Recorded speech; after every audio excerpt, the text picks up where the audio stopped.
friends, let's talk about the Delhi Sultanate.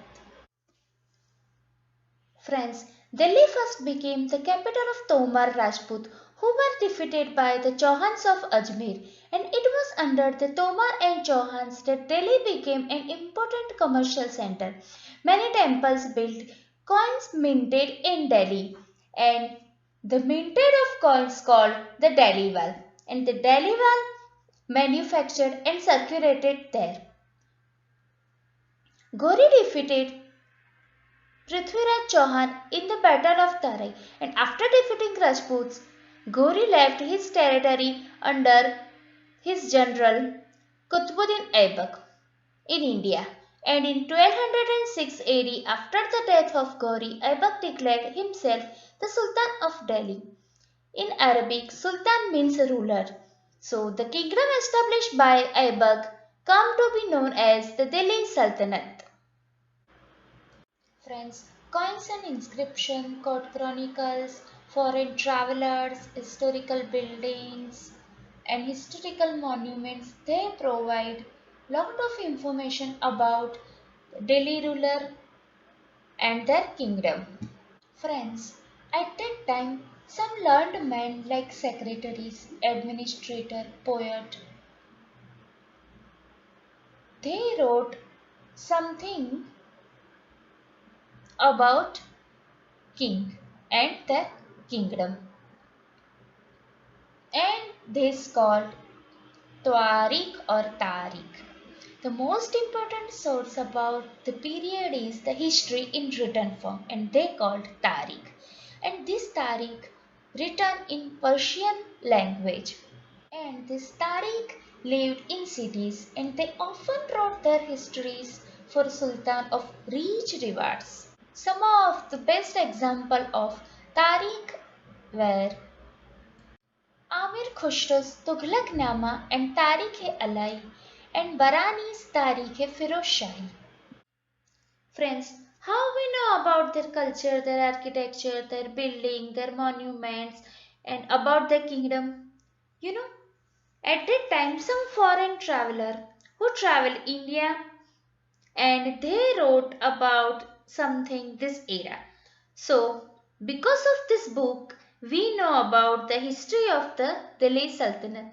And at that time, the traveler like Ibn Battuta from Morocco and Marco Polo, an Italian merchant, and Nikita Afnashi, they tell us about the Delhi Sultanate.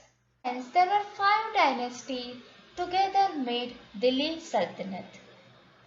These five dynasties ruled over Delhi from 1206 AD to 1526 AD. Among them, the slave dynasty was the first one, then Khiljis, then Tughlaqs, then Sayyid, and at last the Lodi dynasty. Friends, the Delhi Sultanate was an Islamic empire based in Delhi that stretched over large parts of the Indian subcontinent for 320 years. Friends, let's talk about the first dynasty, the slave dynasty of Delhi Sultanate. Qutbuddin Aibak was the first Sultan of Delhi, and he is known as the founder of the slave or Mamluk dynasty. Mamluk means slave. So friends, as we know, Muhammad Ghori had no son. So he brought up some of the slaves as his sons and placed them as governor of different territories. So that is why the dynasty started by him, known as the slave dynasty. Qutbuddin Aibak had his headquarters at Lahore, but later on he made Delhi his capital. Friends, he was great builder. He built Quatul Islam Mosque in Delhi, Daitin Ka Jhopra in Ajmer and Qutub Minar. He began the construction of famous Qutub Minar, but he could not complete it because he died in 1210 AD.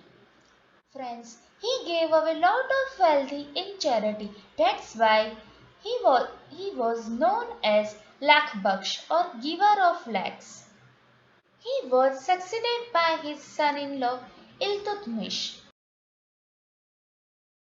Friends, the slave dynasty was extended under the Qutbuddin Aibak from Lahore to Banaras, and then Iltutmish added some cities Multan, Ajmer, Ranthambore, Ujjain.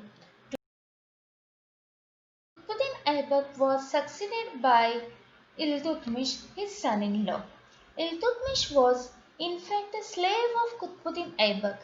Because of his ability, he was given a high position and Aibak married his daughter to him. So Iltutmish is regarded by historians as the real founder of the Delhi Sultanate. Friends, at that time, Iltutmish purchased some slave for military service called Bandagan in Persian, and they were appointed as generals and governor. And they were loyal to the kings but not their heads. Iltutmish chose Delhi as his capital because he might thought Delhi was the center point of India and he could easily control South and North territory from India. So he shifted his capital from Lahore to Delhi. Friends, after coming to the throne, he had to face many difficulties. But he tackled the problem very wisely. He re-established control over territories which had slipped out of Delhi Sultanate after the death of Aibak. He suppressed Muslim rebels. He saved his kingdom from possible Mongol invasion. They grant Jagirs or land to Turkish nobles. Friends, at that time, he formed Chalisa, a select group of 40 nobles who were loyal to him and gave them high position in his administration.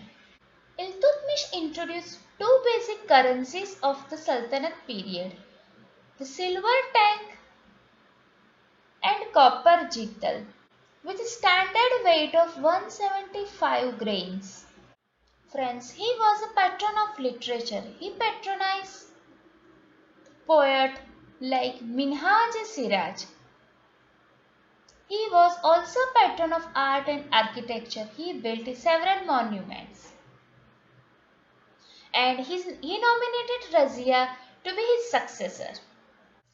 Razia was the first and last woman among the Muslim rulers who sat on the throne of Delhi. Before Iltutmish died, he nominated his daughter Razia to be his successor because he did not consider his sons to be worthy of the throne. Minhaj Siraj recognized Razia was more able and qualified than her brother. His nobles did not like the idea of being ruled by a woman, so they appointed one of Iltutmish's sons to the throne, but he did not prove himself. So ultimately, Razia was made the Sultan of Delhi. Razia was vice ruler. She had to face opposition from her brothers as well as the nobles. To prove herself, she even dressed like a man, rode horses, hunted, and fought bravely against rebels. The nobles rebelled against her and she was overthrown and killed. Her rule lasted only for 4 years, and after her death, the Sultanate passed into the hand of her brother Nasruddin Muhammad, who was young and inexperienced. So his minister and father-in-law Balban established himself as the real power behind the throne. After the death of Nasruddin, Ghiyasuddin Balban declared himself as the Sultan of Delhi. He had to face many challenges. He faced strong opposition from the Chalisa, who were very powerful. Rajput also started challenging his authority, and Mongols posed a major external threat to his empire. But he ruled with an iron fist and adopted the policy of blood and iron. He crushed the powerful Chalisa and punished them mercilessly. He killed them. He recognized his nobles and set up an efficient spy system to make sure that people were loyal to him. He introduced the practice of prostration, sijda, before the monarch, and pebos to establish his power and prestige. He did not even allow courtiers to smile in his presence. He suppressed the rebellion by the Hindu ruler. He built a powerful army to protect the kingdom from Mongols. He even built many forts along the northwest border to prevent Mughal invasion. He worked for the building of an empire. He extended his control over more territories and built more towns and forts. He cleared the forest in the region between Ganga and Yamuna and gave the cleared land to the farmers to growing crops. After Ghiyasuddin's death, there was a tussle between his successors, but they were weak and incompetent. In 1219, an Afghan noble Jalaluddin Khalji killed the heir of Ghiyasuddin and captured the throne of Delhi. He laid the foundation of Khilji dynasty. Friends, Jalaluddin Khilji was the founder of Khilji dynasty, but he was originally a Turkic and they were settled of Afghanistan before they came to India. By the time he ascended the throne, he was 70 years old. His nobles thought him to be weak and lenient ruler and turned against him. After a rule of 6 years, he was killed by his nephew Alauddin Khalji, who declared himself the Sultan. Alauddin Khalji was the first Sultan to build an empire. He was ambitious ruler and vice general. As soon as he occupied the throne, he set on a campaign to extend his empire.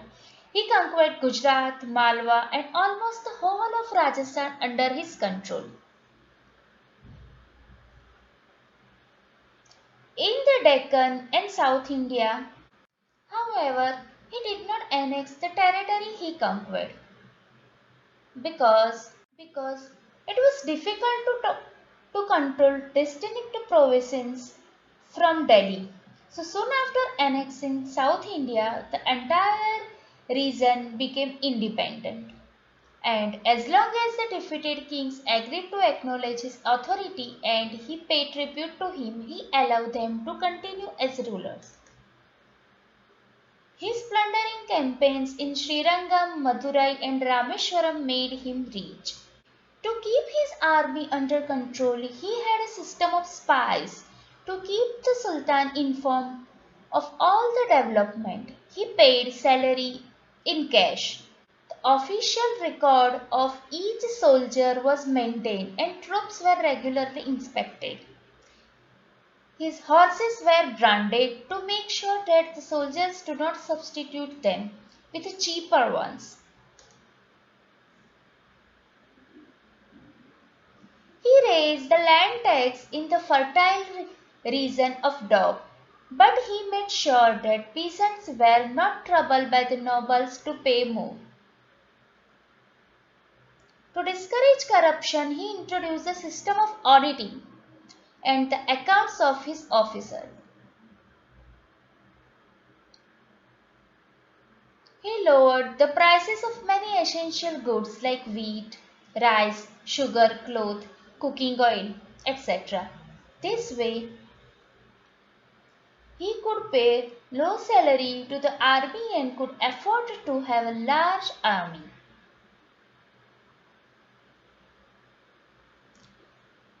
He was a patron of art, literature and architecture. Poet and musician Amir Khusro and Sheikh Nizamuddin Aulia belonged to his court. He built many monuments. He built the city of Shiri, a garrison town, for his soldiers about 3 miles away from Qutub Minar. He created Shiri to defend against modern Mongol invasion of India and Delhi.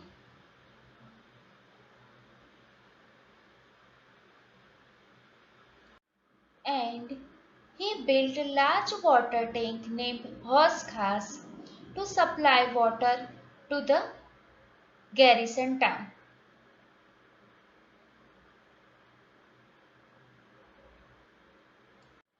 Firoz Shah later repaired his tank and built a mosque and madrasa around it. This place was given the name of Royal Tank Haus Khas. Alauddin Khilji died in 1316 and there was a war of succession. And Ghazi Malik, a governor under Alauddin Khilji, defeated Khusro Malik, the last Khilji ruler, and took over the throne.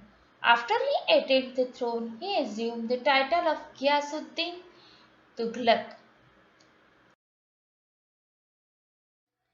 Alauddin Khilji constructed a new garrison town named Shiri for his soldiers to protect the city from Mongol invasion. He also built water tank named Haus Khas to supply water to the Shiri. And Alauddin Khilji conquered Gujarat, Malwa and almost all the Rajasthan. And in South India, he force raided Devgiri, Warangal, Dwarasamudra and Rameshwaram.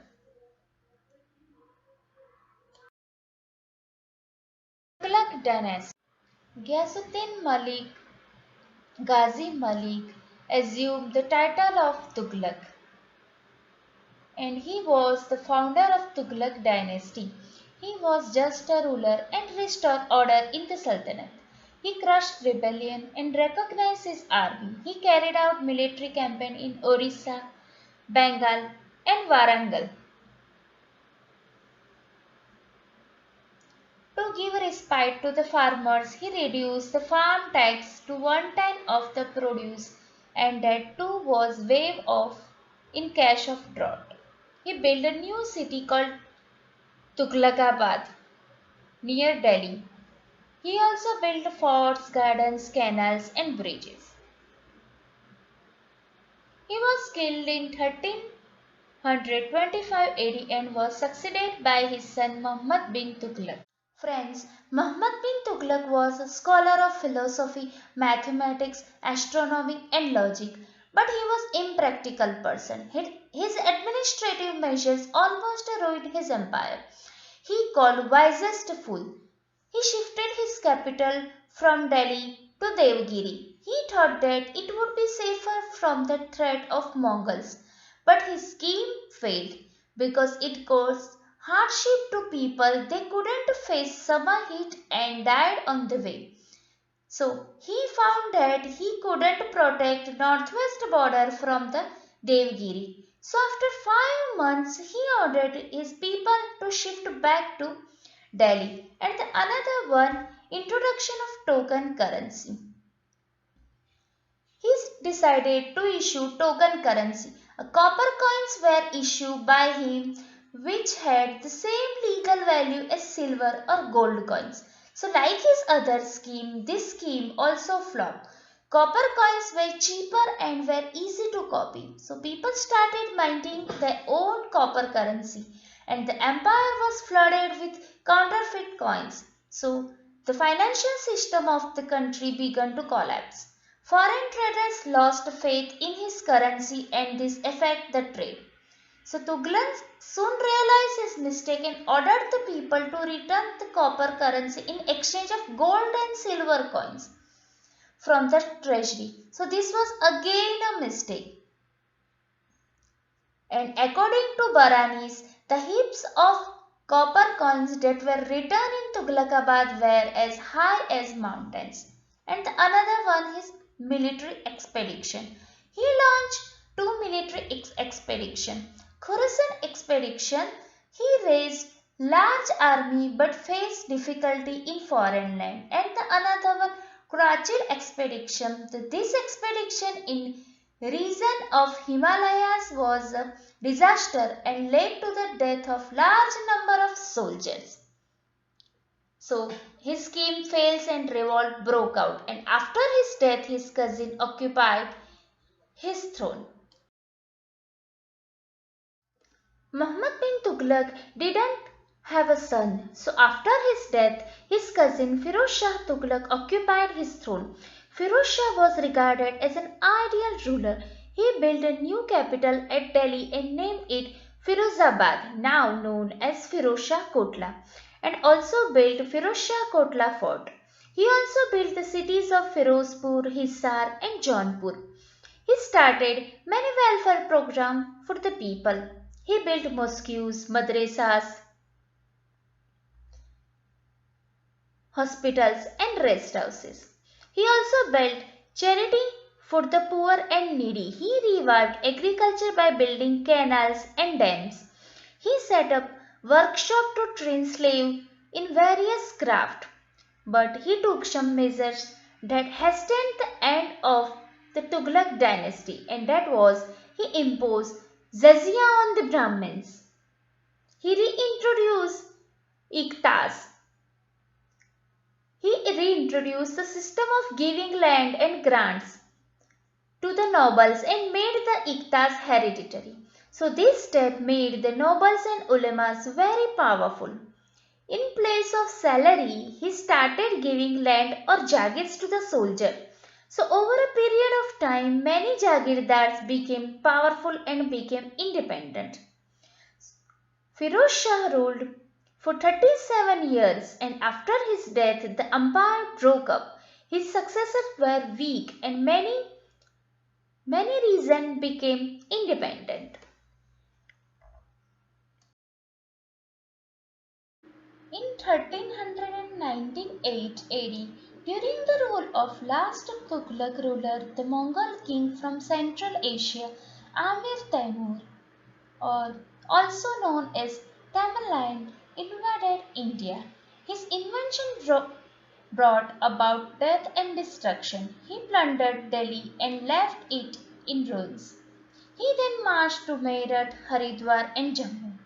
Before leaving, Taimur appointed Kirz Khan as his deputy. In 1414, Khizr Khan captured the throne of Delhi and started the rule of Sayyid dynasty.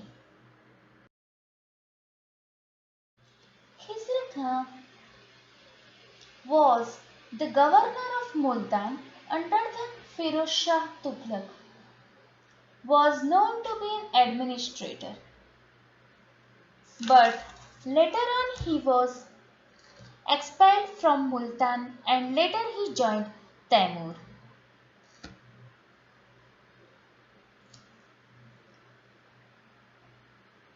So Ghilz Khan gained control over Delhi and tried to gain more territories, but he did not succeed. He and his successor Mubarak Shah, Muhammad Shah and Alauddin Alam Shah had to face constant struggle to maintain their control over the kingdom. So in 1451, Alauddin Alam Shah, the last ruler of Sayyid dynasty, was defeated by Bahlol Lodi, the governor of Lahore. Bahlol Lodi was origin belonged to Pashtun tribe of Afghan region, and he was the founder of Lodi dynasty. He consolidated his position by crushing rebellion and bringing peace and order in the kingdom. He conquered new territories and extended his control over the Ganga-Yamuna valley.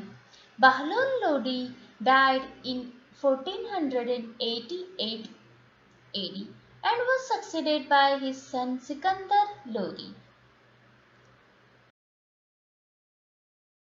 Sikandar Lodi was the greatest Lodi ruler. He extended the rule of the dynasty to Gwalior and Bihar. He also signed a treaty with the ruler of Bengal. In 1503 AD, he founded the city of Agra. He had very efficient system of administration. He promoted trade and providing well protected and better roads. He took several measures to promote agriculture. He kept the prices of essential and commodity in control. In 1517, he fell ill and died, and he was succeeded by his son Ibrahim Lodi. Friends, the tomb of Sikandar Lodi, situated in New Delhi, and it was built by his son Ibrahim Lodi. Ibrahim Lodi, the son of Sikandar Lodi, was the last ruler of the Delhi Sultanate. He displaced his nobles by replacing the older ones with younger ones, who were loyal to him. Revolts broke out and the older nobles conspired against him. They invited Babur, the ruler of Kabul, to invade Indian territories. In 1526, a battle took place between the forces of Babur and Ibrahim Lodi at Panipat, and Babur defeated Ibrahim Lodi and killed him. This battle came to be known as the First Battle of Panipat. It marked the end of the Delhi Sultanate and beginning of the Mughal Empire by Babur.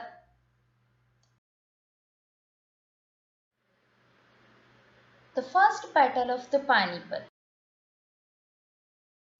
Friends, the First Battle of Panipat on 21st April 1526 was fought between the invading forces of Babur and the Lodi dynasty, and it took place in North India and marked the beginning of the Mughal Empire and the end of the Delhi Sultanate. Thank you, friends. If you like this video, then please subscribe and share my channel Gyan Geeta. Thank you.